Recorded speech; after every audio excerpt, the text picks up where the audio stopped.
Good morning all of you. Good morning. कहाँ से लाए सर ये आप? ये आईसीआई की वेबसाइट पे मिलता है ये आरटीपी है। नवंबर 2022 के लिए। अभी दिसंबर हो गया आपका। और इसमें अमेंडमेंट दे रखा है कि लिमिटेड लाइबिलिटी पार्टनरशिप एक्ट में एक अमेंडमेंट आया है 2021 में, जो 1 अप्रैल 2022 से लागू हुआ है। तो इसमें क्या अमेंडमेंट्स आए? तो ये सारे अमेंडमेंट्स हैं। और घबराना मत, बिल्कुल मत घबराना। अरे बहुत कुछ है ही नहीं। पहले क्या प्रोविजन था और अब क्या नया प्रोविजन है। तो पहले क्या था वो तो पढ़ा भाई हमारा, सिर्फ नया वाला ही पढ़ना है। तो एक टेंशन खत्म हुआ कि एलएचएस नहीं पढ़ना है, सिर्फ आरएचएस पढ़ना है।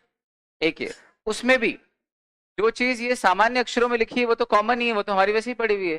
जो सिर्फ इन्होंने बोल्ड की है वो नया है। और हम सिर्फ नया नहीं पढ़ेंगे जो नया पढ़ा है, जो नया आया है एक्ट में। लॉजिकल बात है, जो पढ़ा हुआ है वो थोड़ी रिपीट पढ़ेंगे, बोलो हाँ। तो फिर ये तो और कम हो गया सर पढ़ने का। अच्छा, हाँ ऐसा, इससे तो हो जाएगा फिर हमारा आज के आज में पूरा ये। समझ में आ गई बात? कोई ऐसे लोड लेने वाली बात? तो सर ये फाइल को हमको फिर क्या पूरे से प्रिंट निकलाना पड़ेगा? नहीं। क्या करना पड़ेगा? मैं जो पढ़ा रहा हूँ नोट्स खोल के बैठना, और जहां मैं अमेंडमेंट बोल रहा हूँ वो हेडिंग निकालेंगे अपन, और उस हेडिंग में वहां ये 2 लाइन शॉर्ट में ऐड कर लेना। वो जो मैं बताऊंगा उस तरीके से कर लेना ऐड वहां पे। ठीक है, पहले समझ लो फिर ऐड कर लेना। मतलब अलग से नोट्स भी नहीं बनाने इसके, और ना इसका कोई ज्यादा इस्तेमाल करना है इस आरटीपी का। क्वेश्चन आंसर की प्रैक्टिस के लिए आपको एमटीपी आरटीपी करना है, वो अलग बात है।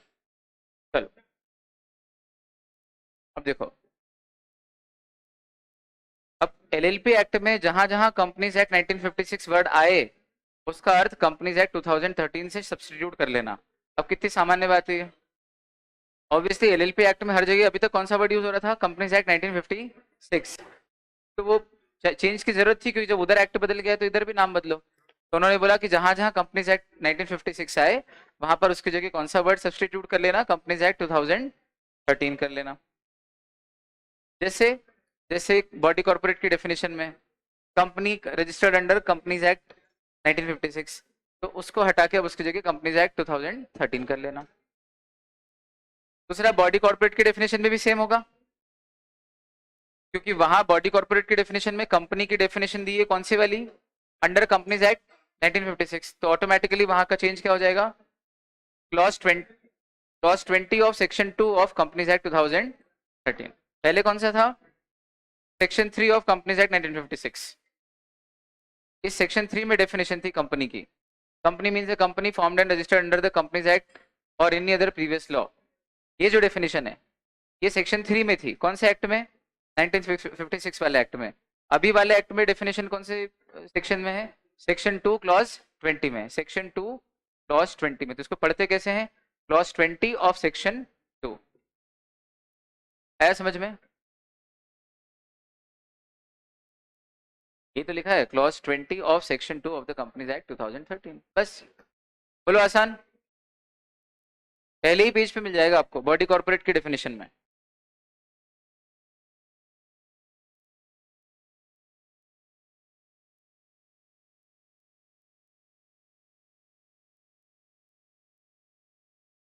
ग्रुप पे डाल दूंगा ना तो तुम पूरा पढ़ोगे और दिमाग खाओगे। तो सर वो तो हम वेबसाइट से लेके भी आपका दिमाग खा जाएंगे। डाल दूंगा, मजाक कर रहा हूँ। हाँ भाई, कितना आया समझ में? डाल देंगे। अगली डेफिनेशन बिजनेस की है क्या? तो बिजनेस की डेफिनेशन में क्या नया डाला उन्होंने? पहले था business include every trade profession service and occupation. अभी इन्होंने क्या डाल दिया?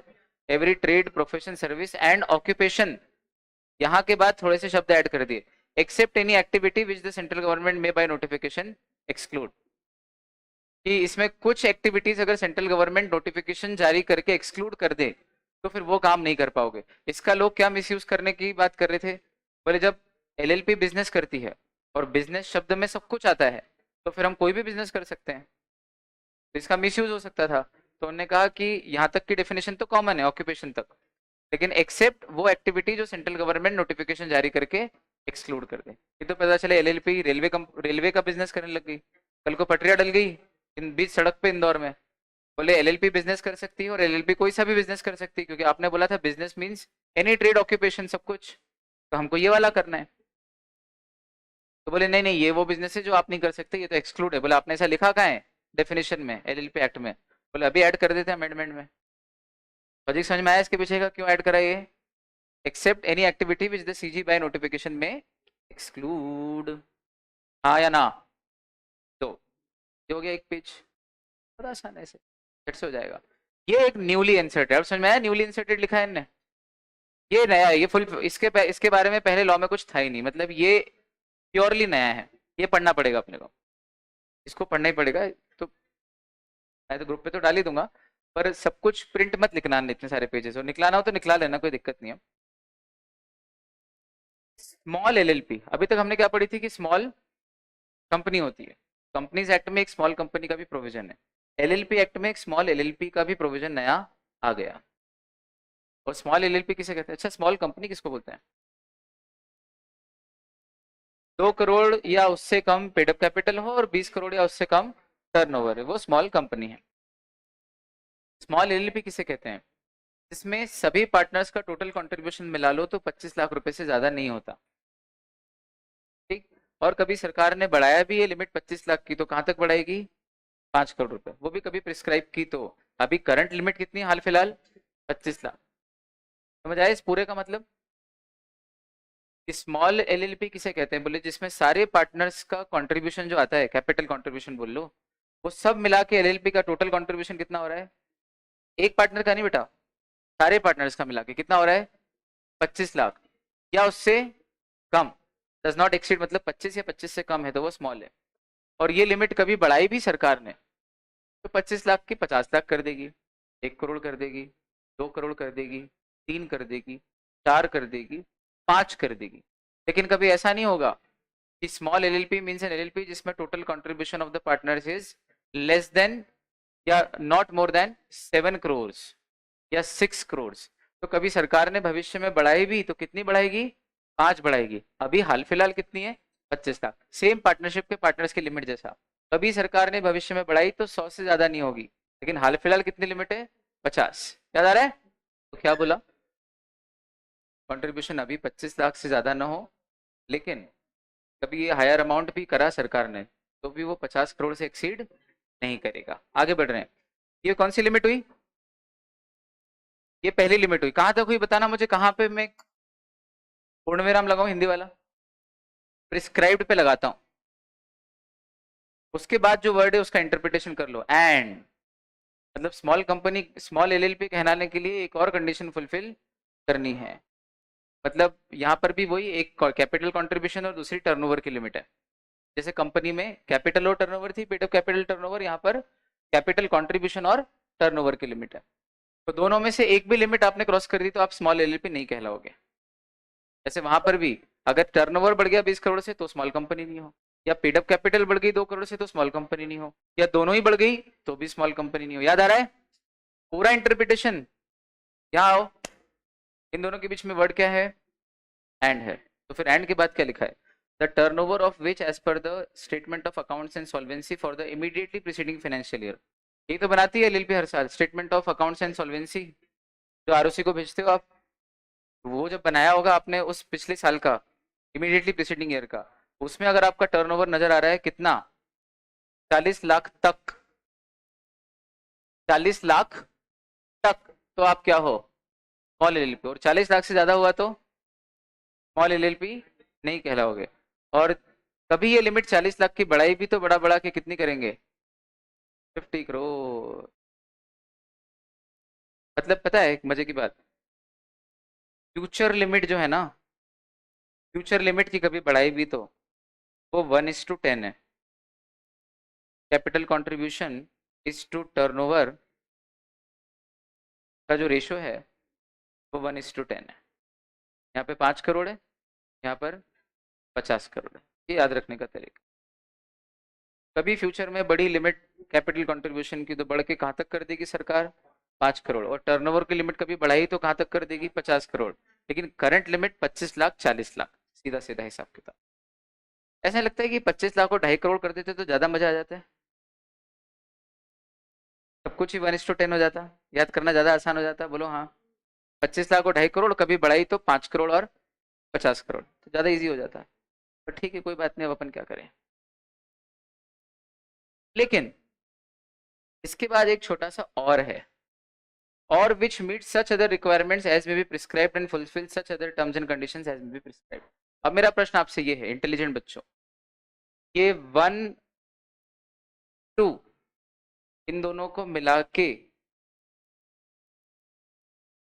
थर्ड के और 1 और 2 के बीच का और है, या 1 अपनी जगह और 2 और 3 के बीच का और है? समझ में आया मैं क्या कर रहा हूं यहाँ पे आपके साथ? मतलब फर्स्ट कंडीशन तो फुलफिल करनी है, एंड सेकंड और थर्ड में से कोई सी एक करनी है, ऐसा? या फर्स्ट और सेकंड कंडीशन फुलफिल करनी ही है, अथवा एक थर्ड कंडीशन है, उस उसके हिसाब से भी हो सकता है अगर फर्स्ट सेकंड नहीं भी हो रही हो तो। मैं भी ऐसे ही बात करूंगा फिर आपसे, फर्स्ट वाला सेकंड वाला ऐसा थर्ड वाला प्रोनाउन में। इसे प्रोनाउन लैंग्वेज। नाम मत बताओ, कुछ बोलो मत, वो वाला, ये वाला, फर्स्ट वाला, सेकंड वाला, सच एज में बी, एज द केस में बी। खैर, आपका जवाब सही है। लॉजिकल बच्चों मतलब इंटेलिजेंट बच्चों, एक तो तरीका ये है कि फर्स्ट एंड सेकंड ये दोनों कंडीशन फुलफिल कर रहे हो आप, तो आप क्या बन जाओगे? All LP. और फिर एक तीसरा तरीका और है, ये मतलब इन दोनों पॉइंट को एक कैटेगरी में डालना, क्यूमुलेटिव एक साथ। और एक तीसरा तरीका और है, क्या बोले, ये जो तरीका है ये सब्जेक्टिव है, ये सरकार के ऊपर डिपेंड करता है कि सरकार ने और भी कोई रिक्वायरमेंट प्रिस्क्राइब कर रखी हो कि ऐसा ऐसा हो जाए कभी, या इस टाइप से हो जाए, तो हम ऐसी एलएलपी को भी स्मॉल एलएलपी मान लेंगे। तो आप भले ही फिर ऊपर वाली कंडीशन नहीं भी फुलफिल कर रहे हो, लेकिन सरकार ने कुछ प्रिस्क्राइब कर दी कभी कोई गाइडलाइन, और उस गाइडलाइन के अंदर आप आ गए, या उन रूल्स को आप उस कैटेगरी में आ गए, तो भी आप स्मॉल एलएलपी मान लिए जाओगे। सुना नहीं सुना क्या बोल रहे हैं? पहले ये समझ में आया? देखो मैं एक बात बताता हूँ आपको, अच्छी चीज बताता हूँ किसी भी टीचर के लिए। आप सब अनइक्वल्स हो, एकदम अनइक्वल हो। कोई एक बार में समझता है, कोई 2 बार में समझता है, कोई मैं पूरे प्राण लगा दूं उसके बाद भी समझ नहीं पाता है। वो अलग ही एक सुनते सुनते एक जोन में चला जाता है वो, फिर वो अपने दृष्टिकोण से ही देखता है चीज को, और फिर उसको समझ नहीं आती, मेरे को नहीं है। और इसका कोई इलाज नहीं हो सकता, क्योंकि हम सेक्शन ऐसे नहीं बांट सकते ना कि ये इंटेलिजेंट बच्चों का सेक्शन, ए सेक्शन, ये पहले उनका टेस्ट ले लिया एप्टीट्यूड टेस्ट, और उसके बाद उनको सेक्शन वाइज डिवाइड कर दिया, और हर सेक्शन को अपने तरीके से पढ़ाया। ए सेक्शन में चैप्टर 3 दिन में पूरा हो जाए, बी सेक्शन में 5 दिन में पूरा हो जाए, सी सेक्शन में 8 दिन लगे चैप्टर पूरा करने में। स्कूल नहीं है ना ये कहाँ कर देना चाहिए था सब कुछ। Equals can be treated equally, unequals can not be treated equally. आ रही समझ में? इसलिए मैं हर पॉसिबल तरीके से चीरफाड़ करता हूँ कि वो पिछली पंक्ति में बैठे व्यक्ति को समझ में आ जाए कि चल क्या रहा है। आ रही बात समझ में? तो परेशानी समझना, सबसे ज्यादा मेहनत मांगता है ये सब्जेक्ट, चारों सब्जेक्ट्स में। नजर आ रही होगी आपको, पढ़ाने में भी और पढ़ने में भी सबसे ज्यादा मेहनत मांगता है। मैथ्स टफ है, प्राण ले लेता है, लेकिन एक जगह आपको क्वेश्चन दे देता है कि कोई टेंशन नहीं, लिखना नहीं है, ऑब्जेक्टिव है, तो वो उतना ही इजी हो जाता है। इसलिए टीचर भी बिल्कुल मजा आ जाता है। बोलो, और है तो जबरदस्ती ग्रेट, और ऊपर से सब्जेक्ट मजे दे देता है अपने को। बोलो हाँ, मेरे को क्यों गालियां दे रहे हो आप? मनी मैन, मतलब मैं पूरा अपना अपने मतलब बोला ना आपको बार बार, तो आपको साथ देना पड़ेगा, ये बोलता हूँ इसलिए मैं बार बार। आगे समझ में बात? एक तो क्या बोले यार, मैंने आपके साथ एक खेल खेला है, आपको समझना पड़ेगा वो खेल क्या खेला है। मैंने आपको इंटरप्रिटेशन करना सिखाने की कोशिश की है कि यहाँ एंड का क्या महत्व है और यहाँ और का क्या महत्व है। जिनको नहीं आ रहा है वो फिर से हाथ ऊपर कर दिया करो, मैं 5 बार बताने में भी पीछे नहीं हटूंगा। आ रही समझ में? फिर कह रहा हूँ, पूछो किसी से, बता पाएगा कोई क्या करा हमने? कितने तरीके हो सकते हैं स्मॉल एलएलपी बनने के? चलो ये बताओ, 2 कि 3? ये ठीक है, 2 तरीके हो सकते हैं। 1+2 and 3, कि 1+2 और 3, कि 1 and 2 और 3, ये वाला कि ये वाला कि ये वाला? अब बोलो एबीसी में से। मतलब समझ गए? टेंशन हो रहा है, मैं समझ पाए कि नहीं पता चले, घर जाके बोले यार क्या समझ में नहीं आया। तो ये इस लाइन का मीनिंग है which meet such other requirements as may be prescribed and fulfil such terms and conditions as may be prescribed. मतलब सब कुछ प्रिस्क्राइब पे डाल दिया, मतलब इसमें कुछ सब्सटेंस तो है ही नहीं ना। जो भी सरकार आगे पीछे कभी प्रिस्क्राइब करेगी आरओसी कोई गाइडलाइन, और उन गाइडलाइंस और उन रूल्स के दायरे में उसके अंदर अगर आप आ रहे हो तो उस कारण से भी आप स्मॉल एलएलपी की कैटेगरी में आ जाओगे। आ गई बात समझ? बहुत बढ़िया।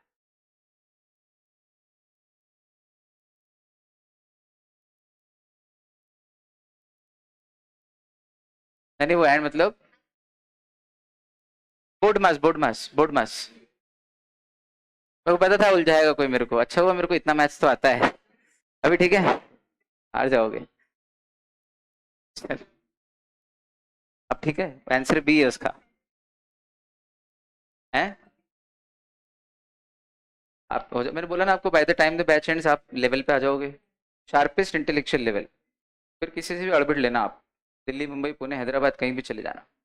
चलो भाई, डेजिग्नेटेड पार्टनर सेक्शन 7 पढ़ा था क्या आपने? किसको बोलते हैं? इंडिविजुअल होना चाहिए जिसके हाथ में मैनेजमेंट के सब्सटेंशियल पावर्स होते हैं, कंप्लायंसेस पे सारी सिग्नेचर उसकी चलती है। इसमें 182 दिन वाला जो पीरियड था वो अब 120 डेज हो गया है, खत्म किस्सा। देख लो कितने अक्षर बोल्ड है इसमें, जो बोल्ड दिख रहा है मोटा मोटा मतलब वही चेंज है बस। तो निकालो डेजिग्नेटेड पार्टनर, और जहां पे 182 दिख रहा है उसको क्या कर लेने का 100। ये मैंने आपको तब भी बोला था पढ़ाते पढ़ाते कि अब शायद 120 हो गया है, लेकिन जब मैं अमेंडमेंट कराऊंगा तब चेंज करेंगे, अभी तो जो लिखा है वो पढ़ लो। सिमोन 120 काट के करने का बेटा। इस नंबर नोट्स में आपको देखना पड़ेगा। 61, बाकी सब कुछ सेम, तो कुछ पढ़ने का ही नहीं। और आखिरी में एक छोटी सी चीज आ रही डेजिग्नेटेड पार्टनर को लेके, जो मैं आपको ऑलरेडी बोल चुका था ओरली, कि डेजिग्नेटेड पार्टनर को डी पिन लेना पड़ता है, बताया था? बताया नहीं बताया क्लास में? जैसे डायरेक्टर को डिन लेना पड़ता है, डेजिग्नेटेड पार्टनर को डी पिन लेना पड़ता है सेंट्रल गवर्नमेंट से।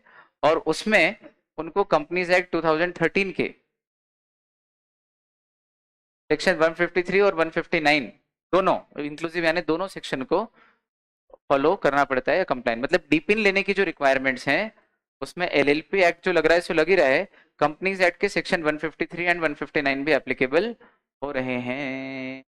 मैं आपको अब और एक गजब चीज बताता हूँ, अगर दिमाग इच्छा हो सुनने की तो बताता हूँ। देखो, कल हम लोगों ने एक बात पढ़ी थी, शायद कल या कल ही पढ़ी थी शायद, कि सेंट्रल गवर्नमेंट को पावर है कि वो एलएलपी एक्ट पे या एलएलपी के ऊपर कंपनीज एक्ट के कोई प्रोविजन भी चाहे तो अप्लाई कर सकती है, बराबर कर सकती है। कौन सा सेक्शन 65 था? जो भी सेक्शन है 67 है। अब आप सोचो कि ये जो अमेंडमेंट आया है जिसमें वो कह रहे हैं कि डीपिन लेने के लिए, direct designated partner identification number लेने के लिए एलएलपी एक्ट जो लग रहा है सो लग ही रहा है, कंपनीज एक्ट का सेक्शन 153 और 159 भी लगेंगे। तो ये लगेंगे, ये किसने बोला? Central government. सेंट्रल गवर्नमेंट को ये पावर कहां से मिला कि वो कंपनीज एक्ट का प्रोविजन एलएलपी एक्ट पे लगा सकता है? इसी एक्ट के सेक्शन 67 से।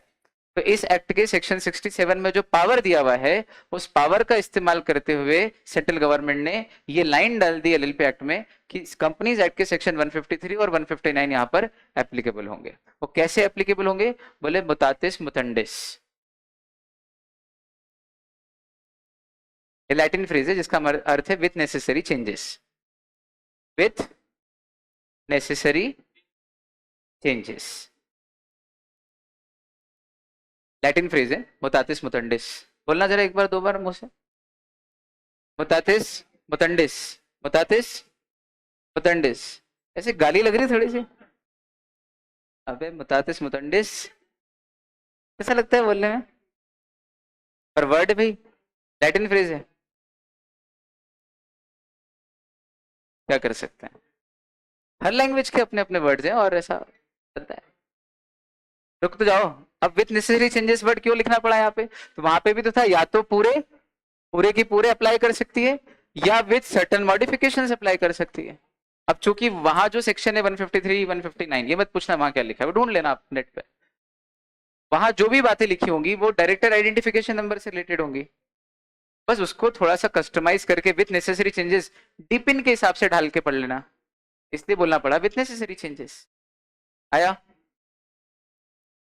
जैसे हमने कहा कि टीचर आपकी क्लास में आएगा, वो आपको पढ़ाएगा, आप बेटा ध्यान से पढ़ना, टीचर मुस्कुरा के पढ़ाएगा आपको। बोले सर ये गलत बात है आप जो बोल रहे हो, कभी रूपा मैम आएंगी तो आपके शब्द एप्लीकेबल ही नहीं है, क्योंकि वहां आपको ऐसा बोलना चाहिए कि टीचर आपकी क्लास में आएगी, मुस्कुरा के पढ़ाएगी, वो आपके साथ मेहनत करेंगी, आप दिल लगा के पढ़ना। मैंने कहा बेटा जो मैंने बोला है ना उसको मुतातिस मुतंडिस लेके चलना, मतलब एज द केस में भी लगा के चलना। यहाँ पे आया इंटेलिजेंट बच्चों? ये मुतातिस मुतंडिस का मीनिंग समझ में आ गया? ऐसा बढ़िया। ये लाइन पढ़ने के बाद यहाँ पर एलएलपी एक्ट के सेक्शन 67 का इस्तेमाल करा है, तब जाके ये लाइन डली इस एक्ट में। ये पूरे इंडिया में लॉजिक आपके पास है इस समय, सिर्फ गारंटी मेरी। ठीक, लिख दो, ये लिखो तो ऐसे लॉ उनको लगे कि यार बच्चे को लॉ के लीगल मैक्सिम्स भी आते हैं। चला इसको तो मुतातिस मुतंडिस होई पोलोई सिने डाई क्विड प्रो को रेस्पेरिट डेमिनो उट्रिस मैजिस वेलिएट कॉम पेरिएट वर्ड एब इनिशियो एब ओरिजिन, इतने सारे हैं बेटा। केविएट एम्प्टर केविएट वेंडिटर, बहुत सारे हैं, पढ़ाएंगे ना आपको। और बहुत सारे याद है, सारे तो नहीं बहुत सारे याद है मेरे को। सारे तो खैर कोई भगवान थोड़ी है। और ये तो शुरू ही है अभी, पढ़ते पढ़ते हो जाते हैं। सुबह से रात तक तो मैं पढ़ाता हूँ मैं लाइन। हाँ 153 और नहीं, मैं सॉरी 153 से 159, हाँ ये मैं गलत बोल गया मुझे। 150, हाँ दिख ही रहा है सामने, 153 से 159 ऐसा। कितने सेक्शन हो गए? 53, 54, 55, 56, 57, 58, 59, 7 सेक्शन ऐसा। मैं गलत बोल गया था, उसको करेक्ट कर लो अगर मेरे मुंह से गलत निकल गया तो। 2 ही है वो, 153 टू 159 ऐसा। चलो भाई समझ आया? आगे बढ़ेंगे। रजिस्टर्ड ऑफिस के चेंज में एक छोटी सी बात, वो 300 दिन की जो पेनल्टी थी ना, नहीं ये दूसरा है, इसमें पेनल्टी का अमाउंट चेंज हुआ है। अगर आपके रजिस्टर्ड ऑफिस का एड्रेस चेंज हुआ है, याद है एलएलपी का रजिस्टर्ड ऑफिस सेक्शन 13 ढूंढना आसान है, आप हेडिंग दिखवा लिया करो अगर ऐसा हो तो। पूछ लो मुझसे सर हेडिंग क्या है, तो वहां से सेक्शन मिल जाएगा आपको। जैसे सेक्शन 7 की हेडिंग थी, अब कौन सी हेडिंग है अगला चेंज? सेक्शन 13 में, तो निकाल लो अपने नोट्स में फटाफट सेक्शन 13 पेज नंबर 64 पे। हाँ अब वहां पर ये जो चौथे नंबर का पॉइंट है इसमें चेंज आया है, बाकी ऊपर के 3 पॉइंट में कोई चेंज नहीं है। ये चौथा पॉइंट क्या कह रहा है कि फाइन लगेगा आपके ऊपर कम से कम 2000 रुपए का, और जो ज्यादा से ज्यादा कितने का हो सकता है? 25,000 का। किस पे? एलएलपी पे और उसके पार्टनर पे। यहाँ क्या चेंज आया है? अगर कोई डिफॉल्ट करा है आपने इस सेक्शन के तहत तो फाइन लगेगा, तो पार्टनर पे, एलएलपी पे और पार्टनर पे दोनों पे फाइन लगेगा 500 रुपया पर डे का फाइन, जब तक आप नहीं भरोगे वो रजिस्टर्ड ऑफिस के चेंज का नोटिफिकेशन आरओसी को नहीं देते हो। तो कितने दिन का? बोले 500 rupees per day subject to a maximum of 50,000 rupees and for the limited liability. हाँ ठीक है ना, दोनों के लिए 500 रुपया पर डे, जो बढ़ते बढ़ते बढ़ते अगर 100 दिन हो गए तो कितने बन जाएगा? 50,000 रुपया हो जाएगा ऐसा वाला। हाँ और उसके बाद भी अगर नहीं भरा तो क्या करना है वो आरओसी देखेगा, लेकिन 50,000 से ज्यादा कभी नहीं लिया जाएगा। मतलब मैक्सिमम फाइन कितना है? 50,000 और मिनिमम फाइन कितना है? 500 रुपया। 2 दिन का फाइन हुआ तो 1000, डिले हुआ तो 3 दिन का डिले हुआ तो 1500, 100 दिन का डिले हुआ तो 50, 101 दिन का डिले हुआ तो 50,000, 110 दिन का हुआ तो 50,000, तब 55,000 नहीं लगेगा, ये बोलना चाह रहे हैं। पढ़ना है यहाँ पे? यहाँ ऐसा नहीं कि 500 रुपया पर डे या कभी बढ़ाते बढ़ाते 50,000 रुपया पर डे, ये वो वाला नहीं है ना। सब्जेक्ट टू मैक्सिमम लिमिट, इसका अर्थ वैसा लगेगा, है ना? वैसा चल रहा था दिमाग में। I can understand. पहुंची बात? इंटेलिजेंट। चलो पहुंचे, आगे बढ़े।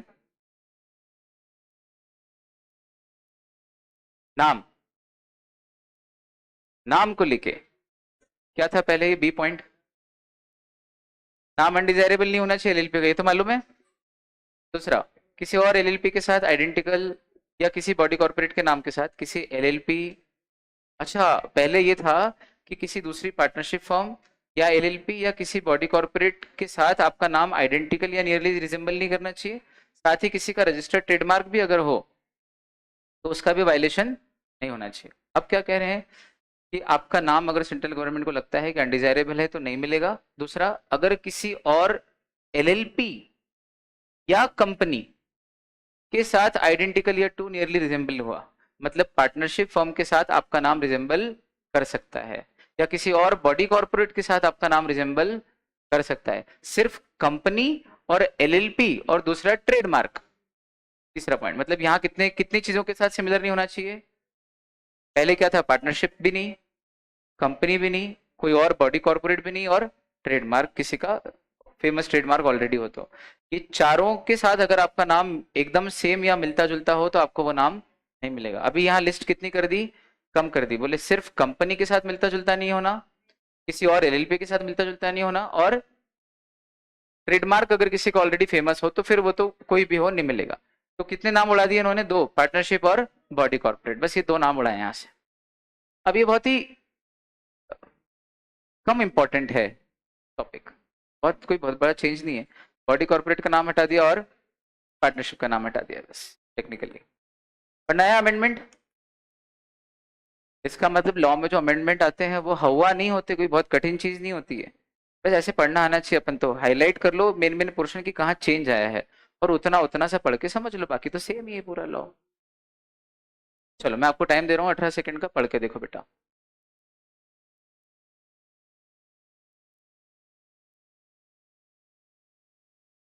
यहाँ मैंने क्या करा था, किसके साथ सिमिलर नहीं हो सकता, partnership, body corporate, company, LLP और ट्रेडमार्क, किसी के साथ भी सिमिलर नहीं हो सकता। यहाँ क्या बचा, बोले ओनली किसके साथ सिमिलर नहीं होना, बोले कंपनी, दूसरी कोई एलएलपी और ट्रेड, बस ये अंतर है। बढ़ो आगे। अब एक मजे की बात, आपको ये याद है कि अगर आपकी एलएलपी का नाम किसी दूसरे बॉडी कॉर्पोरेट या एलएलपी वगैरह जो भी है उसके नाम के साथ सिमिलर हो और गलती से आरओसी आपका वो नाम रजिस्टर कर ले, तो वो आपको आदेश दे सकता है कि बदलो, कंपलसरी नेम चेंज। मैंने कहा था नेम चेंज दो तरीके से होता है, कंपलसरी और वॉलंटरी। वॉलंटरी जब आपको अच्छा नहीं लग रहा है, नाम बदलने की इच्छा हो रही है, और कंपलसरी जब उधर से आदेश आया कि नाम बदलो भाई, क्योंकि हमसे गलती से तुमको वो नाम दिया गया है जो किसी और का है या जो नहीं देने जैसा था, तो फिर आपको कितने महीने में वो उनका आदेश पालन करना है, विद इन 3 मंथ्स। याद आ रहा है वो पूरा प्रोविजन एलएलपी एक्ट का, सेक्शन, पेज नंबर 65। इसमें सब कुछ सेम है, फिर भी पढ़ लेते हैं एक बार।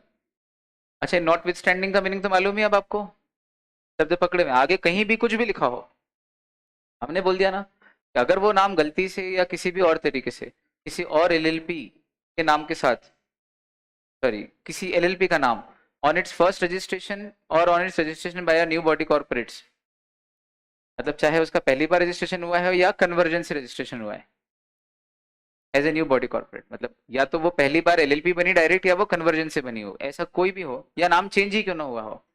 अगर name is registered by a name which is identical with or too nearly resembles to, आपकी बार यहाँ क्या चेंज, ऑब्वियसली क्या चेंज आएगा, too nearly resembles to name of LLP or company or trademark, क्योंकि दो तो हट गए ना, कौन से दो, पार्टनरशिप फर्म और बॉडी कॉर्पोरेट।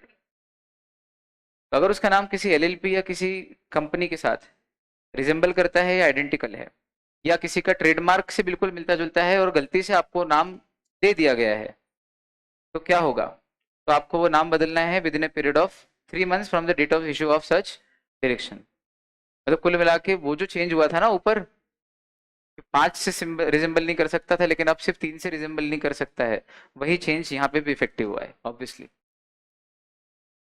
है ना। Provided that an application of the proprietor of the registered trademark shall be maintainable, ये एक खास बात डाल दी इन्होंने, within a period of 3 years from the date of incorporation or registration or change of name of the limited liability partnership under this act। ये खास बात डाल दी, ये क्या है, मान लो मेरी दुकान का नाम है अल्फा एंटरप्राइजेस, नया नाम है, पहली बार ले रहे हैं एग्जांपल अपन। अभी अल्फा एंटरप्राइजेस नाम की जो मेरी दुकान है, ये एक फेमस ट्रेडमार्क है, बहुत चलती है। मतलब ये एक सोल प्रोप्राइटरशिप दुकान है, मैं अकेले ही चलाता हूँ। और ये इंदौर में इसके 4-5 स्टोर खोल लिए और सब जगह मैं मैनेज करता हूँ। सब जगह मैनेजर रख रखे हैं, लेकिन ओवरऑल मालिक मैं ही हूँ, सब तो आता जाता हूँ मैं। और कोई एलएलपी इस नाम से बना ले, एलएलपी, और मैंने ट्रेडमार्क एक्ट के तहत ट्रेडमार्क रजिस्टर करा रखा है अपना, तो ये एलएलपी गलती से बनी है, इनएडवर्टेंटली, इनएडवर्टेंट, हाँ, गलती से बन गई है। तो अब क्या करेगा आरओसी? आरओसी को कब पता चलेगा कि हमने गलती से दे दिया है ये नाम? जब अल्फा एंटरप्राइजेस जाके उनको क्या करेंगे, शिकायत करेंगे कि सर ये नाम हमारे से मिलता जुलता आपने किसी को दे दिया है। जिस दिन अल्फा एंटरप्राइजेस शिकायत करेगी कि आपसे गलती हो गई, उस दिन आरओसी हमको क्या दे देगा, आदेश कि नाम बदलो। तो कितने महीने देगा नाम बदलने के लिए? 3 महीने में हम नहीं बदलेंगे तो क्या लग जाएगी, ये पेनल्टी जो नीचे लिखी है। लेकिन खास बात ये डाल दी कि अल्फा एंटरप्राइजेस के पास कितना समय है ये कंप्लेंट करने का। ये बात पहले नहीं लिखी थी कि जिसका ट्रेडमार्क है उसको अगर प्रॉब्लम हो तो उसके पास कितना टाइम है कंप्लेंट करने का, और वो टाइम लिमिट पूरी हो जाएगी उसके बाद वो कंप्लेंट भी नहीं कर पाएगा, फिर कुछ भी नहीं हो पाएगा। उसके लिए कितना टाइम दिया? तो बोले provided that the application for the proprietor of the registered trademark, मतलब already registered trademark alpha enterprises का प्रोप्राइटर कौन है? तो मेरी जो कोर्ट में केस है वो कितने समय तक मेंटेनेबल है कि ले लेंगे, एक्सेप्ट कर लेंगे, मेंटेन कर देंगे मेरा case? Period of 3 years from the date of incorporation or registration or change of name of LLP under। फिर लाएंगे ये इसमें अमेंडमेंट, फिर गलती कर दी लॉ मेकर्स ने यहाँ पे, मेरे को मालूम है गलती है। टाइम कहाँ से दे रहे हैं वो? 3 years from the date of। आपका प्रश्न अगर इंटेलिजेंट हो तो 1 मिनट में आ जाएगा कि सर कोई एलएलपी अल्फा एंटरप्राइजेस नाम से बनी और उस नाम की कोई ट्रेडमार्क ऑलरेडी है, फेमस ट्रेडमार्क है, और ये वाला नाम गलती से मिल गया, लेकिन ये कहीं दूर मिला और इनको मालूम ही नहीं पड़ा 4 साल तक। ओरिजिनल अल्फा एंटरप्राइजेस जो सोल प्रोप्राइटर है उसको 5 साल तक नहीं मालूम पड़ा कि इस नाम से कोई एलएलपी बन गई है। और फिर 5 साल बाद जब जाके वो कंप्लेंट करेगा आरओसी को, तो आरओसी इस सेक्शन का हवाला दे देगा, बोले अब 3 साल बाद आए हो, अब कुछ नहीं हो सकता, अब तो वो भी चलेगी तुम भी चलोगे। तो ये तो गलत नजर आ रहा है आपको? बोलो हाँ, है ना? इंटेलिजेंट हो आप, इसका मतलब समझ रहे हो मैं प्रश्न क्या उठा रहा हूँ? तो फिर क्या होगा? तो उलझ जाएगी ना कैसे, इसके आगे क्या होगा उन्होंने बताया ही नहीं। इसका मतलब ये प्रोविजन गलत है। प्रोविजन क्या होना चाहिए, ये देखो आप, हम लॉ मेकर्स को कभी कभी साबित कर सकते हैं, ऐसा नहीं है। इसमें लॉजिक क्या गलती कर गई गवर्नमेंट? बोले 3 years from the date of his coming to the knowledge that his name has been misutilise या बीन गिवन टू। और फिर वो मैटर ऑफ प्रूफ हो सकता था कि भाई आपको किस दिन मालूम पड़ा। अब इसमें भी लोचा ये है कि कब मालूम पड़ा, ये तो कैसे वो तो बोलेगा मेरे को कल ही मालूम पड़ा, तो फिर ये मैटर ऑफ प्रूफ है। लेकिन एटलीस्ट फिर भी जेन्युइनली लॉजिकल लग रहा है। अब आपने इधर एलएलपी बना ली और उसके 3 साल हो गए, या वो नाम आपको मिला, चाहे नेम चेंज करके मिला वो नाम, या नया रजिस्ट्रेशन से मिला, या कन्वर्जन से मिला, और वो नाम आपको जो मिला है वो इनको बेचारे को ओरिजिनल ट्रेडमार्क होल्डर को 3 साल तक पता नहीं चले, और उसके बाद पता चले, तो उसका तो राइट लॉस्ट हो गया ना। मतलब ये जस्टिस नहीं डिलीवर कर पा रहा है ये पॉइंट, मतलब ये अमेंडमेंट लाने के बावजूद भी पर्पस सॉल्व नहीं हो रहा है। मतलब सरकार से गलती होती है, ऐसा हमको मानना पड़ेगा, क्योंकि गलती होती जब भी तो अमेंडमेंट लाते हैं। जब आपको लगा कि हमारे लॉ में कमजोरी है, इसको इस तरह से बनाना चाहिए, तभी तो अमेंडमेंट लाए ना आप। बोलो, ये भी तो एक कारण है, अमेंडमेंट के कई कारण है। सोसाइटी में चेंजेस आए, लोगों ने नए नए तरीके खोज लिए फ्रॉड करने के, तो कई कारणों से अमेंडमेंट आते हैं। एक कारण ये भी होता है कि पहले जो कानून बनाया था वो इनसफिशिएंट था, जस्टिस डिलीवर नहीं कर पा रहा था, इस कारण से भी अमेंडमेंट लाना पड़ता है। मतलब कहीं ना कहीं सरकार गलती मानती है। इंटेलेक्चुअली साउंड बच्चों, समझ आ रहा है क्या बोला? यहाँ ये गलती है, इस पे फिर आएगा अमेंडमेंट। ये गले नहीं उतर रहा है, मेरे भी नहीं और आपके तो बिल्कुल भी नहीं है। पर क्या लिखा है वो समझ में आ गया? लिखा हुआ समझने में तो कोई दिक्कत नहीं आती, बोलो हाँ, लिखा हुआ तो सरल है। हम्म। Where a limited liability partnership changes its name and obtains a new name, it shall within a period of 15 days from the date of such change give notice to the registrar। अच्छा, ये तो अपन पहले ही पढ़ चुके हैं। कि अगर कोई एलएलपी जो है वो अपना नाम चेंज करती है तो 15 दिन के अंदर अंदर वो आरओसी को क्या बताती है कि हमने नाम चेंज किया है, मतलब आपसे ही लेके किया है। तब आरओसी क्या देगा, with in 30 days certificate of incorporation नया देगा, जिसमें डेट तो वही लिखी रहेगी, सिर्फ नाम बदलाव आएगा। समझ आया? अरे भाई, आपका सर्टिफिकेट ऑफ इनकॉर्पोरेशन है मान लो 1 जनवरी 2010 का, और नाम क्या था आपका, बड़जात्या ऑयल्स एलएलपी, और इस पे डेट लिखिए 1 जनवरी 2010। अब आपने 2015 में नाम चेंज किया अपनी एलएलपी का, और नाम क्या रखा, जैन ऑयल्स एलएलपी, ये नाम रख लिया। तो सर्टिफिकेट ऑफ इनकॉर्पोरेशन नया आएगा, तो सर्टिफिकेट ऑफ इनकॉर्पोरेशन पे डेट क्या लिखी रहेगी, 1 जनवरी 2015। गलत भाई, आपकी डेट ऑफ इनकॉर्पोरेशन तो वही है ना, परपेचुअल सक्सेशन, जिंदा तो तभी हो गए थे, तो आपकी डेट ऑफ इनकॉर्पोरेशन नहीं बदल रही, ये तो सिर्फ नेम चेंज हुआ है। तो नेम चेंज होने के कारण नया सर्टिफिकेट ऑफ इनकॉर्पोरेशन देंगे, लेकिन इसका मतलब ये नहीं कि आपका इनकॉर्पोरेशन नया हुआ है, इनकॉर्पोरेटेड तो आप पहले से ही हो, फिर सर्टिफिकेट एक नया दे रहे हैं क्योंकि नाम बदला है तो नए नाम के साथ दे रहे हैं। आपकी डेट तो तभी की मानी जाएगी कॉर्पोरेशन की, जन्मे तो तभी हो ना। समझ गई लॉजिकल बात, बोलना क्या चाह रहे हैं? तो कभी नाम चेंज करो, लेकिन उसकी भी जानकारी देनी किसको पड़ती है, आरओसी को देनी पड़ती है विद इन 15 डेज, और उसके बाद विद इन 30 डेज आरओसी आपको क्या दे देता है, सर्टिफिकेट ऑफ इनकॉर्पोरेशन। और ये 15 दिन और 30 दिन ओवरलैप कर रहे हैं, जैसे पहले पढ़ाया था वैसे। इसकी जो स्टार्टिंग पॉइंट है वो सेम है टाइमलाइन में, जिस दिन नाम चेंज किया उस दिन से 15 दिन में आप आरओसी को बताओगे, और उसी दिन से 30 दिन के अंदर अंदर आरओसी आपको सीओआई दे देगा नया विथ न्यू नेम। बढ़िया। उसके बाद अगर आप कोई डिफॉल्ट डिफॉल्ट करते हो तो ये उसकी, देखो क्या है, पेनल्टी पेनल्टी लिखी क्या, if the LLP is in default in complying with any direction given under subsection 1। सीधे सीधे नहीं बोल सकते कि सबसेक्शन 1 में ये लिखा हुआ है। अब सबसेक्शन 1 में क्या लिखा हुआ है, अगर आपका नाम मिलता जुलता हो तो आपको आदेश आएगा कि आप क्या करो, 3 महीने में नाम चेंज करो, और आप इसका पालन नहीं कर रहे हो, मतलब आप क्या कर रहे हो, सबसेक्शन 1 में जो रिक्वायरमेंट है उसका डिफॉल्ट कर रहे हो। ऐसे एंगल देते हैं पढ़ने का, पढ़ना आया लो, है ना? तो कुल मिला के बात क्या है, इतनी घुमा फिरा के बोल रहे हो सीधे सीधे, यूं नहीं बोल सकते directly, if the LLP does not changes its name within 3 months as per the direction, ऐसा भी बोल सकते थे। पर क्या क्या खेल खेलते हैं, if the LLP has made default in complying with the requirements given under sections under subsection 1, तो अब आपको फिर याद करो कि सबसेक्शन 1 में क्या लिखा था। पर ये तरीका है लॉ मेकर्स का, और ये गलत नहीं है पूरी तरह से, है ना? The central government shall allot a new name to the LLP, ये अभी क्या हो रहा था, पेनल्टी लगा के छोड़ दे रहे थे, लेकिन पर्पस तो सॉल्व नहीं हो रहा था ना। यहाँ ये वाला सही लाया अमेंडमेंट,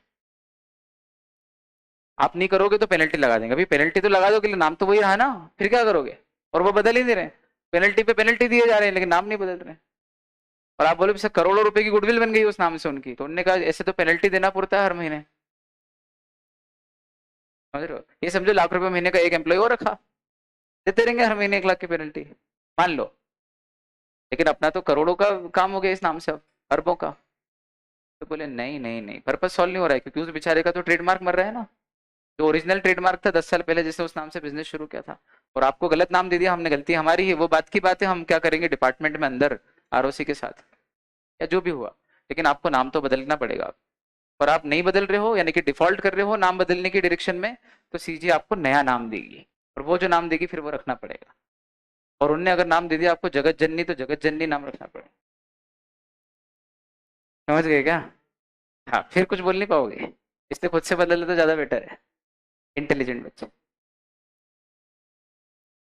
जग्गू, सुशांत कितना डिसेंट लगा था उस पिक्चर में, है ना? You liked him? नहीं? हाँ, ये सारे तो,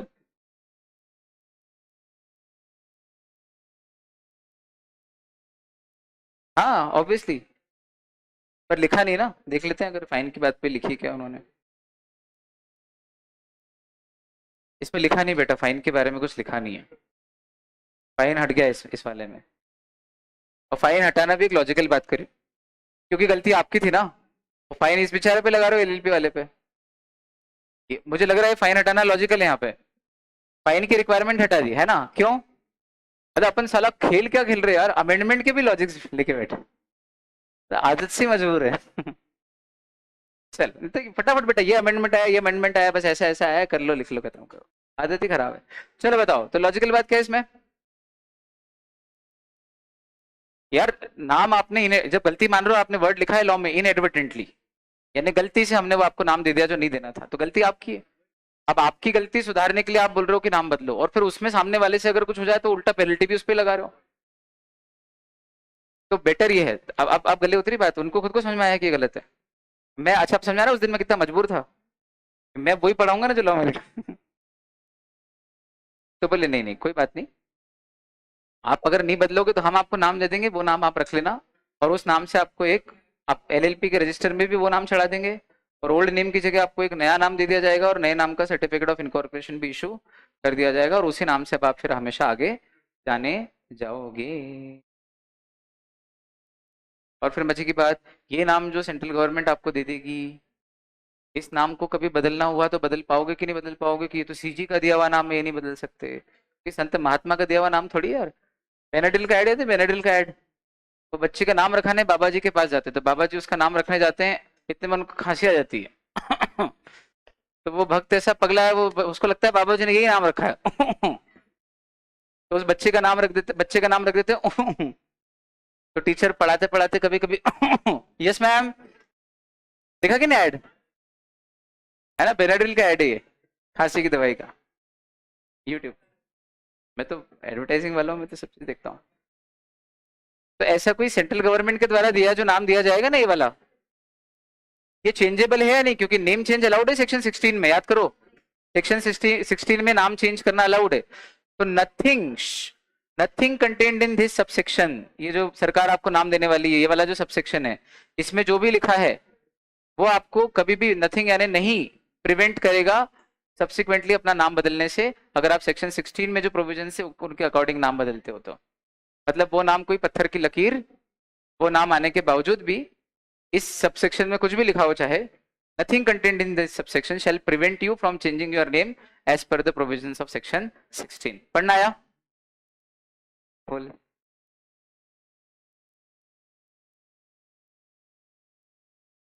और क्या, बिल्कुल अगले ही दिन, अगले ही दिन आया समझ में? आप तो बात कर रहे हो श्रुति, ब्रिटनी स्पियर्स ने 5 साल डेट किया एक लड़के को। ब्रिटनी स्पियर्स, पता नहीं आप जानते हो कि नहीं, मैं हमारे समय की she was A singing sensation, England की है ब्रिटनी स्पियर्स, वेरी फेमस। तो ब्रिटनी स्पियर्स ने एक लड़के को कितने साल डेट किया? 5 साल। And she fell in love with him, and then she decided कि आप शादी कर लेनी चाहिए, तो she married him, and she divorced him after 11 hours of marriage. 11 hours. ये क्या, ये समझते हो कितने अनस्टेबल माइंड के लोग हो, कितनी अनस्टेबिलिटी दिमाग में। पर ये ट्रूथ है? हमारे समय चलते थे यार ये Eminem, Ricky Martin, Britney Spears, चलते हैं क्या अभी भी? एमिनेम बहुत चलता था, अभी भी चलता है। तो हम कोई बहुत पुराने थोड़ी है, कभी आपने हमको यूं करते देखा हमारे जमाने में? भाई अपना एक ही जमाना चल रहा है ये। हाँ, अगला पॉइंट, ये यहाँ पे आया, यहाँ पे भी क्या बदली है, सिर्फ और सिर्फ पेनल्टी का अमाउंट बदला है। सेक्शन देख लो आप, कौन से सेक्शन में चेंज है, 25, सेक्शन 25 में चेंज किया इन्होंने एक, 66 पेज नंबर पे। और वहां पर जो चौथे पांचवें नंबर के पॉइंट है, पेनल्टी का अमाउंट है, बस वहां पेनल्टी का अमाउंट आप चेंज कर लो, ये जो 2000 मिनिमम से लेके 25,000 है, इसको सीधे सीधे फ्लैट 10,000 कर दो, और इसके बाद नीचे जो पेनल्टी का अमाउंट है उसको भी आप सीधे सीधे 2000 से 25,000 की जगह 10,000 कर दो, flat, no minimum maximum, flat 10,000 कर दिया। आसान। अब इसके पीछे की लॉजिक मत पूछना कि सर पेनल्टी का अमाउंट घटाने बढ़ाने के क्या लॉजिक है, तो सरकार को जितना पैसा चाहिए पेनल्टी का उस हिसाब से दिए नहीं गए सेक्शन में, छोड़ो फिर लिख दो वहां पर कि नॉन कंप्लायंस पर पेनल्टी 10,000 है, बस नॉन कंप्लायंस पे पेनल्टी 10,000 ऐसा लिख के छोड़ दो नीचे। अब ये हो गया। अब है सेक्शन 30, पेज नंबर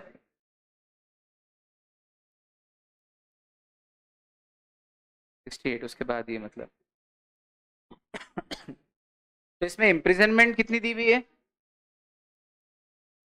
तो 2 साल को आप 5 साल कर लो बस, 2 साल को कितना कर लो 5 साल, कर दी काट के, करी बेटा 5 साल, सबने करी कि नहीं करी, आगे बढ़ रहे सेक्शन 34 पे आओ, बाकी सब सेम है, दो ही रखिए, जहाँ चेंज है बस वही चेंज करना है अपने को भी,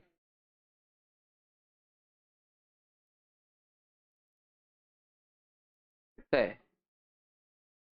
क्या बात कर, खत्म ही नहीं हो रहा है यार, ये आएगा हो जाएगा।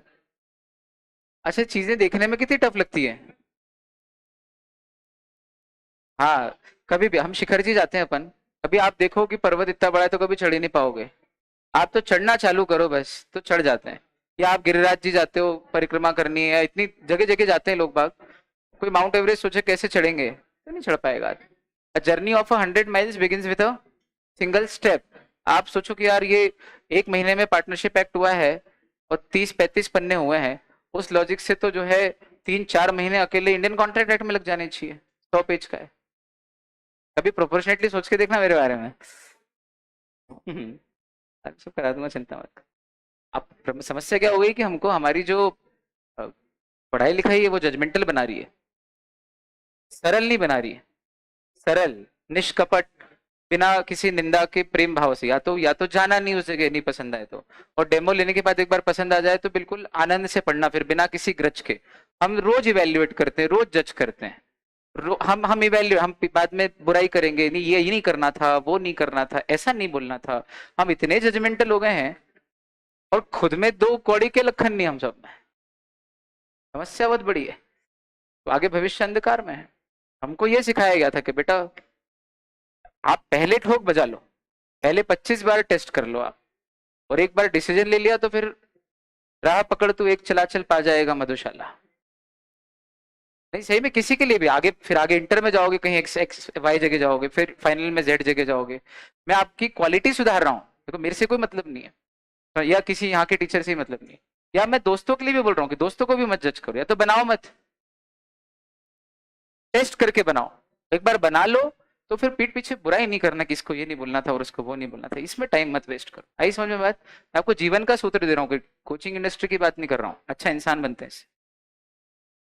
हाँ भाई मस्त रहने का, तो बुक्स ऑफ अकाउंट्स मेंटेन करने में सब कुछ तो सेम है, ये नीचे कुछ थोड़े से चेंजेस हैं यहाँ पे, पॉइंट नंबर 5-6 में आओ तो जरा क्या है इसमें, फाइन का अमाउंट यहाँ पे भी पेनल्टी बदली सीधे सीधे, कितनी पेनल्टी है, पहले कितनी थी 25,000 और अप टू 5 लाख, अभी कितनी कर दी 100 rupees per day up to maximum of 1 lakh rupees for LLP and 50,000 rupees for every DP।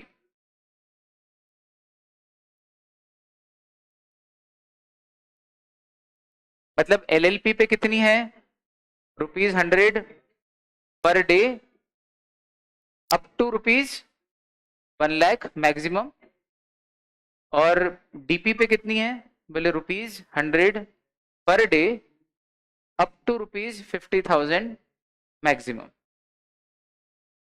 मतलब LLP पे कब तक लाइबिलिटी लगेगी 1000वें दिन तक, और पार्टनर पे कब तक लगेगी 500वें दिन तक, सोच के देखना।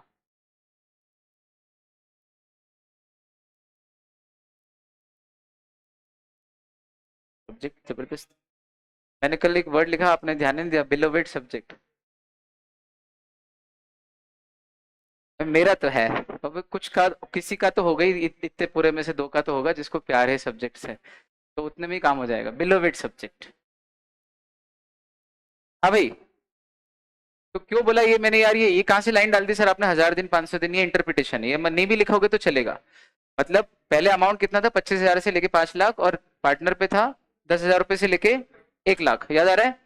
अभी वो अमाउंट घटा के कितना कर दिया, बोले ये लिमिट मिनिमम मैक्सिमम लिमिट छोड़ के उन्होंने पर डे की लिमिट कर दी, 100 रुपीज पर डे की penalty up to 1 lakh LLP पे, और 100 रुपीज पर डे की पेनल्टी अप टू 50,000 रुपया ऑन डेजिग्नेटेड पार्टनर, ऐसा कर दिया उन्होंने। ये चेंज है छोटा सा। और पॉइंट नंबर 6 में क्या है, यही तो है, सेम उधर भी हटा के वो कर दिया उन्होंने।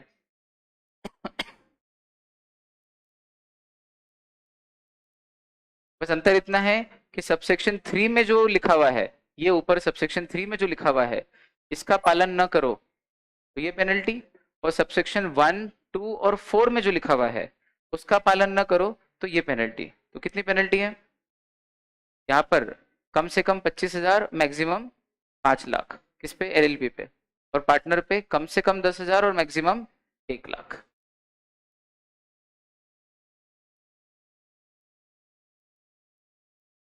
तो अंतर क्या करा, ये इस पूरे सेक्शन में, सेक्शन का नाम क्या है, सेक्शन 34, 34 के सबसेक्शन 1, 2, 3, 4, 1, 2, 3, 4, चारों में से किसी भी एक सेक्शन को अगर आप पालन नहीं करते हो तो चारों की कॉमन पेनल्टी थी ये,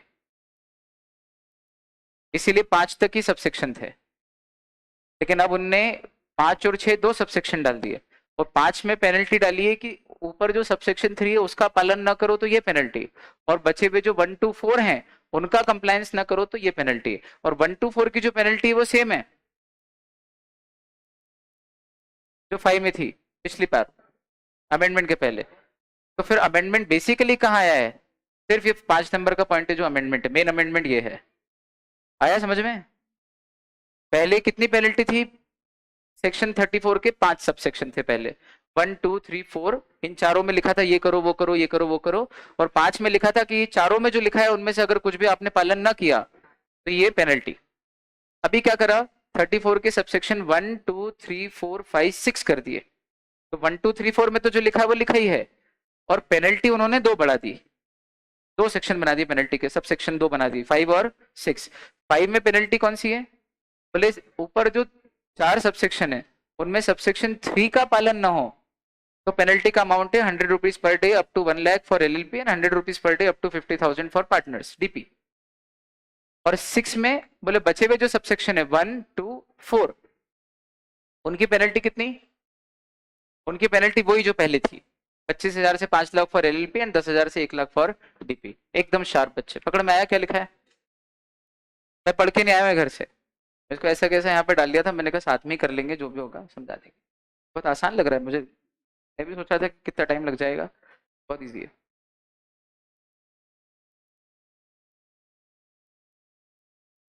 नहीं, मैं मेरे टीचर्स के कारण हूँ, मेरे गुरुजी माता पिता टीचर्स के कारण, आपको मैं बनाने की कोशिश करूँ, लेगेसी शुड कंटिन्यू, बस रोकना मत। आगे बढ़, अब एक नया सेक्शन डाला इनने 34A, जनरली ए डल जाए ना ऐसा बड़ा ए, कैपिटल ए बड़ा डल जाए अगर बिना ब्रैकेट के, तो समझो ये बाद में अमेंडमेंट से डला है, 99%, नॉट ऑलवेज, इसके भी एक्सेप्शन मिल जाएंगे, तो आप बात पकड़ लो फिर कहीं जाओ और कोई बोले नहीं, और वो अगर आपको गलत प्रूव कर देगा तो आपका मेरे पे से विश्वास उठ जाएगा। तो मैं आपको बोल रहा हूँ अधिकतर ऐसा होता है, हमेशा ऐसा नहीं होता। क्या कोई इंटेलिजेंट लोगों का नाम आ रहा है क्या यहाँ पे, कहीं पे पढ़ के देखना है, है? दिख रहा है, accounting and auditing standards, central government, national financial reporting authority, NFRA नाम सुन रखा है आपने, नेशनल फाइनेंशियल रिपोर्टिंग अथॉरिटी, जो कंपनीज एक्ट 2013 के सेक्शन 132 के तहत बनी है, उसके साथ कंसल्टेशन करके सीजी चाहे तो अकाउंटिंग स्टैंडर्ड्स प्रिस्क्राइब कर सकती है कि LLP in in accounting standards को फॉलो करके ही अपनी अकाउंटिंग करेगी। आया समझ में। तो सेक्शन 34A क्या बोलता है, कि सेंट्रल गवर्नमेंट चाहे तो NFRA के साथ कंसल्ट करके, कैसी NFRA जो कंपनीज एक्ट 2013 के सेक्शन 132 के तहत बनी है, कॉन्स्टिट्यूट हुई है, उसके साथ कंसल्ट करके अकाउंटिंग स्टैंडर्ड प्रिस्क्राइब कर सकती है। किसके लिए? LLP के लिए। एंड साथ ही साथ एंड लगाए ऑडिटिंग के स्टैंडर्ड्स भी क्या कर सकती है? रेकमेंड कर सकती है। और ये जो अकाउंटिंग स्टैंडर्ड और ऑडिटिंग स्टैंडर्ड ये दोनों ही होंगे, ये किसके द्वारा रेकमेंडेड होंगे या बताए गए होंगे? बोले चार्टर्ड अकाउंटेंट्स एक्ट 1949 के तहत जो एक इंस्टीट्यूट बना है, the institute of chartered accountants of India, उस इंस्टीट्यूट ने जो LLP या क्लास ऑफ LLP के लिए अकाउंटिंग स्टैंडर्ड और ऑडिटिंग स्टैंडर्ड बनाए हैं, वो ऐसे के ऐसे किसी भी LLP के ऊपर CG NFRA के साथ कंसल्ट करके अप्लाई कर सकते हैं। यानी कि CA लोग मिलके जो कानून बनाते हैं कि इस तरह से ऑडिट और इस तरह से अकाउंटिंग होनी चाहिए, वो नियम सरकार भी मानती है और सरकार आपके जो नियम है वो दूसरों पे भी लागू कर देती है, LLPs पे। छोटे मोटे लोग आप नहीं तो गर्व रखा करो अपने आप पे, घमंड नहीं, गर्व। पहुंची बात? कुछ बड़ा कर रहे हो बेटा आप। Red day, blue day, freshers party, time pass, girlfriend boyfriend, घूमने जा रहे हैं, पिकनिक मना रहे हैं, ये सब नहीं करते। 12th पास करने के बाद बच्चे वो करने जाते हैं कॉलेज में। बोलो हाँ। आप साला यहाँ की भरी गर्मी के अंदर 8-8 घंटे रोज पढ़ते हो, टेस्ट मांगते हो कि सर टेस्ट ले लो, सर ऐसे ले लो वैसे ले लो टेस्ट, आप कुछ अलग लोग हो। सारी बात समझ में? गर्व रखा करो, अच्छे लोग हो आप, जेन्युइन लोग हो, पढ़ने आए हो, सिंसियर हो करियर के प्रति। पहुंची बात? नहीं तो 12वीं के बाद लोग ठिलवाई मस्ती करते हैं। आप जानते हो आपके सब दोस्त क्या कर रहे हैं? BBA कर रही है अधिकतर लड़कियां, बाइक, बॉयफ्रेंड की बाइक पे ऐश तो BBA बोलते हैं। बीकॉम वाले बेकाम है बेचारे, कोई काम नहीं उनको। अच्छा BBA के बाद क्या होता है? MBA। तो बॉयफ्रेंड की बाइक पे आज ऐश करो, कल मैटरनिटी बेनिफिट एक्ट में जाओगे। ये ज्यादा कह रहा था ये अभी बनाएगा। लड़का क्या कर लेगा? लड़की MBA हो जाएगी, मैटरनिटी बेनिफिट एक्ट, तो ऑटोमेटिकली लड़का MBBS हो जाएगा, मियाँ बीवी बच्चों समेत। ये बताना मत किसी को। जो डिग्री मैं नहीं लेता उसके 12 बजाता हूँ। मैंने जो ली उसकी एक के बारे में गलत नहीं बोला। अब ये देखो, CA का क्यों गलत बोला? CA बहुत बढ़िया है, CA पढ़ाता हूँ, CA bread and butter, CA is my bread and butter भाई, रोजी रोटी। CA के बारे में कुछ नहीं बोलते अपन। हाँ CS जो मैं पढ़ाता हूँ, बाकी तो मजाक है। हाँ जी, इसे दिल पे मत लेना कोई बात, सब लड़कियां नहीं करती ऐसा। बोले सर हमारे कह रहे थे कि BBA जो लड़कियां करती है वो ये BBA का ये अर्थ बता के बारे में। हाँ बताओ या क्या करें एनुअल रिटर्न में? सेक्शन 35 पेज नंबर बोलो। 70 पे आ गए। पेनल्टी बदली यहाँ पे भी, पहले पेनल्टी कितनी थी? 25,000 से लेके 5 लाख LLP पे और 10,000 से लेके 1 लाख DP पे। अभी क्या कर दी? अगर आपने फलाना ढिमका करा है तो पेनल्टी का अमाउंट इन्होंने कर दिया 100 rupees for each day of failure, subject to a maximum limit of 1 lakh for LLP and 50,000 for DP। Same 100 रुपया पर डे 1 लाख तक फॉर LLP, 100 रुपया पर डे 50,000 तक फॉर DP। बढ़े आगे। एक मिनट रुकना, इसके बाद ये सब फालतू फालतू का है, ये न्यूली इंसर्टेड है, ये सब कोई काम के नहीं बेटा। इसके बाद के एडिशनल फीस भले ही पढ़ सकते, फिर भी देख लो फटाफट से। 2-3 सेक्शन कुछ न्यूली इंसर्ट किए हैं जिसका कोई काम, ये सारे प्रोसीजरल सेक्शन है। कि भी LLP एक्ट के तहत एक स्पेशल कोर्ट बनाया गया है, और वो जो स्पेशल कोर्ट है या बना सकती है सरकार, और वो क्या करेगी, उसमें स्पेशल जजेस होंगे, और वो कौन कौन हो सकते हैं ये सब नहीं पढ़ने का है, आप इसको छोड़ सकते हो। ये कोई कहा, ये एक्ट में अमेंडमेंट आए लेकिन ये हमारे कोर्स में नहीं है। फिर बोल रहा हूँ ये एक्ट के अमेंडमेंट है जो ICAI ने बोला कि आप देख लो भाई ये एक्ट में अमेंडमेंट आए, लेकिन हमारे कोर्स में नहीं है क्योंकि इससे रिलेटेड मटेरियल मॉड्यूल में भी नहीं है। आया समझ में क्या बोल रहा हूँ? इससे रिलेटेड मटेरियल मॉड्यूल में, तो जितना मटेरियल मॉड्यूल में है उतने मटेरियल से रिलेटेड जो अमेंडमेंट्स हैं वो तो काम के हैं, और उसके अलावा जो अमेंडमेंट है वो है तो अमेंडमेंट लेकिन हमारे काम के नहीं है, अननेसेसरी। क्योंकि ये सब समझने के लिए फिर मेरे को आपको CPC CRPC पढ़ाना पड़ जाएगा, फिर क्लासेस ऑफ मैजिस्ट्रेट पढ़ाने पड़ जाएंगे, जुडिशरी की पूरी हायरार्की पढ़ानी पड़ जाएगी, हाई कोर्ट सुप्रीम कोर्ट तक। और metropolitan magistrate, magistrate of first class क्या होता है, फिर वो तो आप समझो कि टाइम कोई मतलब नहीं है, ये सब ये आप छोड़ सकते हो।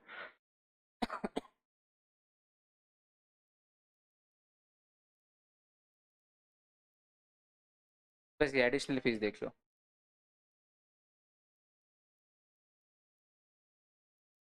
याद करो ये लास्ट पॉइंट था कल का हमारा, 69 ही था ना section.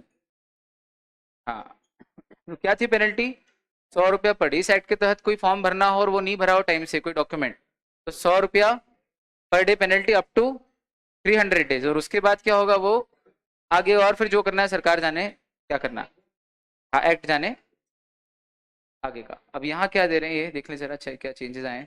Any document or return required to be registered or filed under this act with ROC if not registered or filed within time provided therein may be registered after that time on payment of such additional fees as may be prescribed in addition to any fee as is payable for filing such document। मतलब वो 500 रुपया जो filing fees है या 300 रुपया जो filing fees है normal वाली, उसके एडिशन में जो भी प्रिस्क्राइब्ड कर देगी सरकार एडिशनल फीस, वो प्रिस्क्राइब्ड एडिशनल फीस कर दी। तो पहले कितनी थी, पहले प्रिस्क्राइब कर रखी थी और अब कितनी है, प्रिस्क्राइब्ड है। पहले प्रिस्क्राइब्ड थी अब प्रिस्क्राइब्ड है। पहले उन्होंने प्रिस्क्राइब कर रखी थी 100 रुपया per day up to 300 days, और उसके बाद फिर जो एक्ट में डिसाइड हो जाए। अभी उन्होंने प्रिस्क्राइब्ड अमाउंट ना करके सीधे सीधे एज में भी प्रिस्क्राइब कर दी, जो सरकार आगे प्रिस्क्राइब कर दे बस। Provided that such document or return shall be filed after the due date without prejudice to any other action or liability under. अब ये विदाउट प्रेजुडिस का क्या अर्थ है, नुकसान पहुंचाए बिना। याद करो ये लॉ का वर्ड हमेशा काम आएगा सीए बनने के बाद की तैयारी। चलो इस वर्ड का मीनिंग क्या, इनकम टैक्स एक्ट में भी आएगा ये वर्ड। इस वर्ड का मीनिंग क्या, बिना नुकसान पहुंचाए। अब सुनना, हाँ मेरी क्लास में अगर किसी ने मस्ती की, डरो मत, एग्जाम्पल दे रहा हूँ, मान लो मैं एक रूल बना रहा हूँ, नया रूल अमेंडमेंट कि मेरी क्लास में अगर आपने मस्ती की तो आपको इस क्लास से बाहर कर दिया जाएगा और 5 दिन के लिए सस्पेंड कर दिया जाएगा without prejudice to any action that the academy may take. मतलब उस गलती पे मैं तो ये एक्शन लूंगा, लेकिन उसके अलावा अकेडमी जो एक्शन लेगी उसको हम नुकसान नहीं पहुंचा रहे। वो एडिशन में वो तो जो ले सकती है वो तो ले ही सकती है, मैं ये एक्शन लूंगा कि 5 दिन के लिए सस्पेंड कर दूंगा। अब इसको कैसे शब्दों में पिरोया मैंने समझाने के लिए, I will throw that student out of the class and suspend him or her for 5 days without prejudice to any action that the academy may take against him. मतलब वो जो ले सकते वो तो ले ही सकते, उसको मैं प्रेजुडिस नहीं कर रहा हूँ। प्रेजुडिस यानी नुकसान पहुंचाना। प्रेजुडिस का अर्थ मिसकंसेप्शन भी होता है, किसी के बारे में पहले से कोई सोच बना लेना। You are prejudiced about me, बाद में पता चला अरे आफ्टर नोइंग सो मच अब पता चला कि ये तो ऐसा है। एक प्रेजुडिस वो होता है, और एक प्रेजुडिस का अर्थ क्या होता है, नुकसान पहुंचाना। जैसे हमने कहा कि सरकार जो किसान कानून लाई थी it was prejudicial to the interest of farmers, मतलब फार्मर्स के इंटरेस्ट को नुकसान पहुंच रहा था। प्रेजुडिशियल समझ में आया वर्ड का यूसेज इंग्लिश के बच्चों, हाँ। तो प्रेजुडिस, प्रेजुडिशियल, प्रेजुडिशरी, इससे बनने वाले वर्ड्स हैं।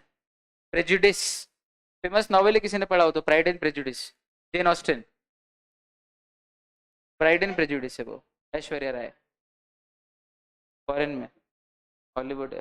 Pride and prejudice Aishwarya Rai है उसमें, हाँ ऐश्वर्या राय है उसमें, ऐश्वर्या राय है उसमें। तो हॉलीवुड में काम नहीं कर सकते ऐश्वर्या राय,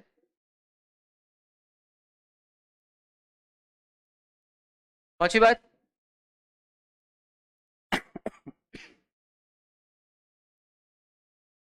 300 दिन वाली हाँ गया हो, तकलीफ दे रहा था क्या कल, चल अच्छा। गया वो भाई, वो आपको जो तकलीफ दे रहा था हाउएवर वाला पैराग्राफ, खत्म किस्सा। अभी ठीक है। और आखिरी, provided further that different fee or additional fees as may be prescribe for different class of LLP partnership. अच्छा है क्या, मेरे को नहीं मालूम आप किसका बोल रहे थे, मैंने कहा आपको अच्छा लग रहा है तो अच्छा लग रहा है। और for different documents or returns required to be filed under this act और rules made thereunder. However provided further, मतलब ये भी एक बात प्रोवाइड की गई है कि अलग अलग डॉक्यूमेंट की अलग अलग फीस या एडिशनल फीस हो सकती है, अलग अलग काइंड ऑफ एलएलपीस के लिए अलग अलग फीस हो सकती है, वो प्रिस्क्राइब करने का अधिकार तो आरओसी या सीजी को है ही है। समय समय पे वो एडिशनल फीस और फीस का अमाउंट वेरी कर सकता है, और जरूरी नहीं कि सबके लिए सेम हो ऐसा। ये आया कि नहीं, without prejudice to any other action or liability under this act, आया ना पढ़ना? बहुत बढ़िया।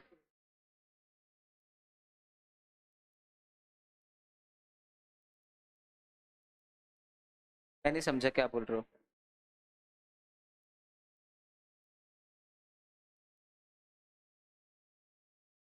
यहाँ नहीं, उन्होंने सब कुछ यार्डस्टिक इसलिए नहीं है क्योंकि उन्होंने सब कुछ वेरिएबल कर दिया।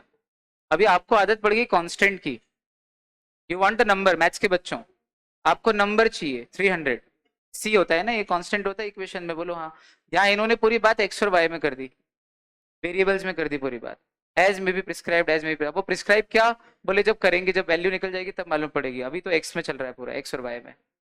इसलिए तो यार्डस्टिक खत्म कर दी ना उन्होंने, किया ही यही है कि उन्होंने 300 दिन की जो यार्डस्टिक थी कि 300 दिन तक ये और उसके बाद फिर वेरिएबल था, मतलब बेसिकली इट वाज 300 डेज के लिए पर डे 100 प्लस एक्स, बाद में जो भी एडिशनल लग जाए, ये थी इक्वेशन, कांस्टेंट प्लस वेरिएबल। अभी क्या कर दिया उनने, सीधे सीधे वेरिएबल डाल दिया, एज एडिशनल फीस एज में बी प्रिस्क्राइब, जो भी लगा दें, सिर्फ कांस्टेंट खत्म करा है, बाकी वही है। मैथ्स के बच्चों समझ में आया?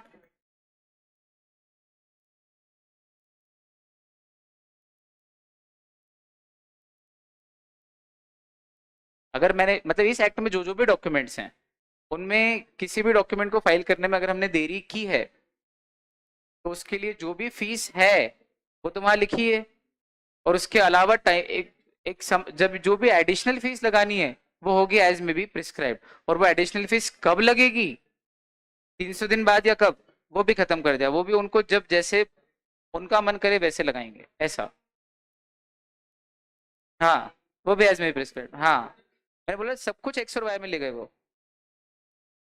एज में भी प्रिस्क्राइब्ड, एज में प्रिस्क्राइब्ड, ऐसा करके उन्होंने इस पॉइंट का महत्व पढ़ने के लिए खत्म कर दिया, पर खुद के पावर बढ़ा लिए। समझ में आया क्या करा? पढ़ने में इसका महत्व कम कर दिया। अब क्या मतलब, जब सब कुछ ही प्रिस्क्राइब्ड है तो ये लिख के आना है, याद कुछ करना ही नहीं, 300 दिन 100 रुपया कुछ भी, ये तो एक पढ़ने में मजा कम कर दिया, पर अपने पावर बढ़ा लिए पेनल्टी लगाने के। अब प्रिस्क्राइब करना हमारे हाथ में। लॉजिक समझ में आया? हाँ, सब उनके हाथ। जो टाइम पीरियड उस डॉक्यूमेंट के साथ वहां लिखा है अंदर 15 में 16 में अलग अलग सेक्शन में, वो तो है ही है, 30 दिन 15 दिन। उसके बाद अगर करते हो तो क्या, तो ये वाला सेक्शन है आखिरी, एडिशनल फीस वाला सेक्शन है ना ये तो। जो नॉर्मल फीस है वो तो देनी ही देनी है, उसके बाद एडिशनल कितनी लगानी है वो, और एडिशनल का टाइम पीरियड कितना प्रिस्क्राइब करना है, वो सब कुछ किस में डाल दिया, प्रिस्क्राइब में, एज में be prescribe by the authority government जो पीपल। यस, समझ में आया मुझे लगता है ऐसा, राइट? Done with it.